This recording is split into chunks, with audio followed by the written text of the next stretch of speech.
17 years after a notorious cartel takedown in Miami, a woman, the widow of a powerful cartel kingpin, orchestrates a daring escape from a high-security Mexican prison.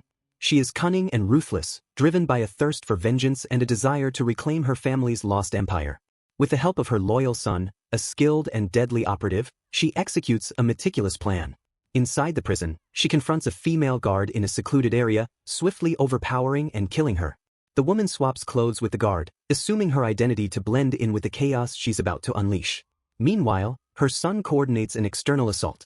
Other female prisoners, likely coerced or bribed, create a distraction, drawing the attention of the prison's security forces.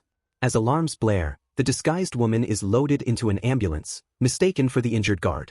Outside the prison gates, the son orchestrates a violent ambush, setting up a blockade to intercept the ambulance. His team attacks with precision, neutralizing the escorts and freeing his mother. Back inside the prison, the grim discovery of the real guard's body, stuffed into a laundry machine, reveals the deception, but it's too late. The woman and her son vanish into the night, leaving chaos in their wake. Now free, the woman wastes no time. In a clandestine meeting, she tasks her son with a dual mission: recover a massive stash of cartel money hidden in Miami and systematically eliminate those responsible for her husband's arrest and subsequent death in prison. She hands him a flash drive containing the names and current locations of their enemies, emphasizing that one man, a key detective involved in the cartel's downfall, must be killed last, to maximize his suffering. Her son, disciplined and fiercely loyal, accepts the mission without hesitation. He begins his campaign in Mexico City, targeting local crime lords to seize control of their drug operations, consolidating power and resources to fund his Miami objectives. His efficiency is chilling as he dismantles rival factions with surgical precision, setting the stage for his arrival in Miami. In Miami, the scene shifts to a vibrant, sun-soaked city buzzing with life.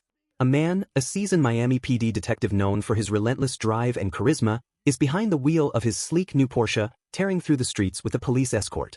Beside him is another man, his partner of 25 years, a more cautious and family-oriented detective who's starting to feel the weight of their dangerous career. The partner grips the dashboard, half joking about his nausea as the man pushes the car to its limits, reveling in the adrenaline. Their destination is a hospital, where the partner's daughter has just given birth to his first grandson. The partner's wife, a warm and supportive woman, is already there, beaming with pride. The daughter, glowing with new motherhood, is joined by her boyfriend, a disciplined U.S. Army soldier who's not yet her husband but is devoted to her and their newborn. The man, despite his tough exterior, shares in the joy, congratulating the couple and joking with his partner about becoming a grandfather. The celebration is a rare moment of lightness, contrasting the storm brewing on the horizon. Back at their precinct, the man and his partner reflect on their long careers. The partner, now in his late 50s, confides in the man about his desire to retire. He wants to spend his days with his family, watching his grandson grow, rather than chasing criminals. The man, younger and still fueled by the thrill of the job, is visibly frustrated by the idea. Their partnership has been a cornerstone of their lives, defined by loyalty, banter, and countless high-stakes operations. Retirement feels like a betrayal of their shared legacy. The tension simmers but doesn't boil over. The partner's grandson's birth is celebrated with a lively party at a Miami beachfront venue, filled with family, friends, and fellow cops. The atmosphere is festive, with music, laughter, and toasts to new beginnings. During the party, the partner, feeling nostalgic but resolute, challenges the man to a foot race along the beach, proposing a high-stakes bet. If the partner wins, they both retire. If the man wins, they keep working until the end. The man, confident in his athleticism, agrees with a smirk. The race begins, drawing cheers from the crowd.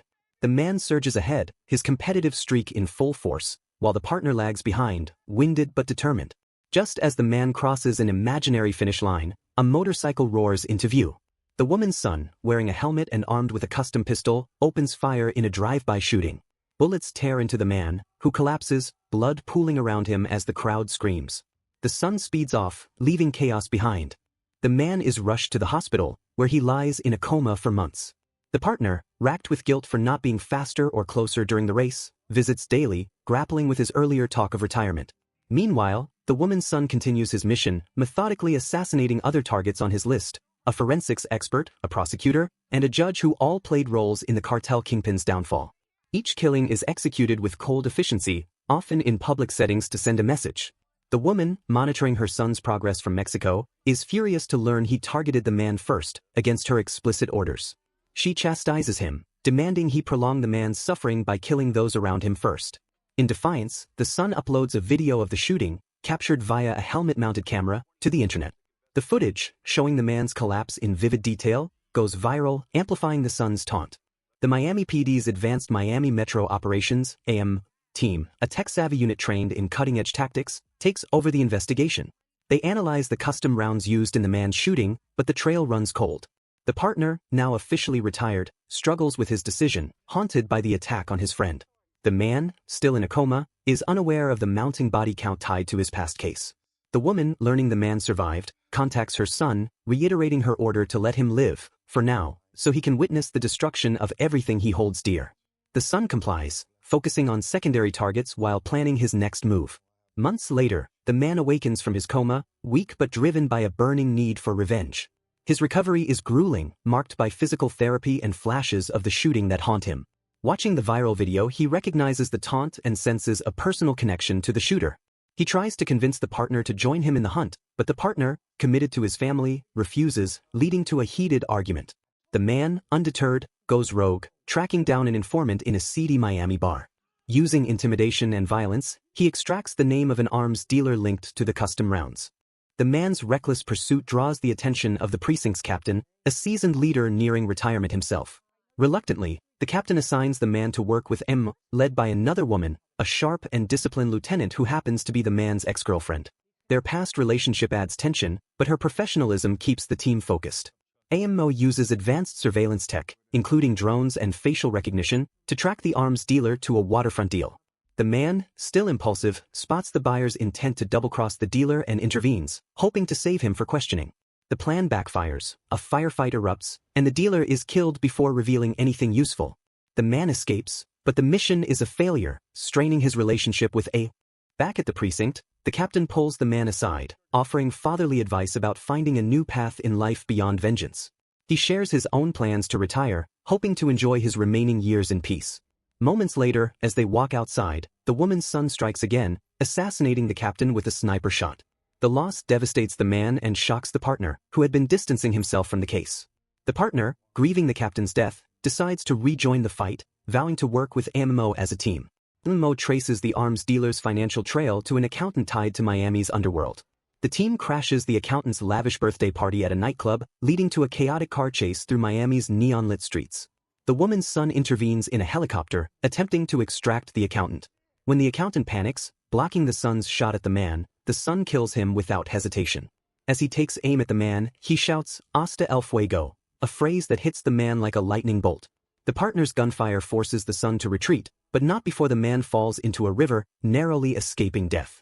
In the aftermath, Mo is temporarily sidelined for the botched operation.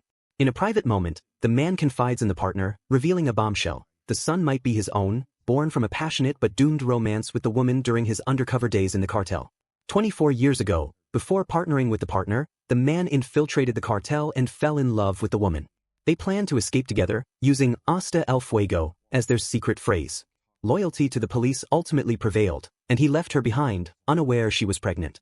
The revelation shakes the partner, but he agrees to join the man and Mo for a final confrontation in Mexico City.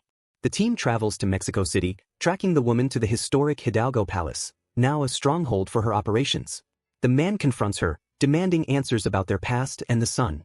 She admits to hiding the truth, fueling his anger and guilt. The confrontation erupts into a massive shootout between Mo and the woman's heavily armed men. The partner, proving his worth, shoots down the woman's support helicopter, which crashes into the palace's lobby, igniting a fire that spreads rapidly. As the battle intensifies, the man faces his son, refusing to fight back despite the son's brutal attacks. He pleads with him, revealing their connection. The woman, enraged, confirms the man is the son's father but shoots her son in the chest while aiming for the man. Another woman, Amo's leader, intervenes, shooting the woman, who falls into the flames below, ending her reign. Back in Miami, the dust settles. Another woman is promoted to captain, honoring the late captain's legacy. The man and the partner are tasked with leading AMO, revitalizing the unit with their experience. In a quiet moment, the man visits his son in prison. The son, remorseful and grappling with his mother's betrayal, listens as the man offers him a chance at redemption through cooperation with the police. The son nods, accepting the opportunity, setting the stage for an uncertain but hopeful future.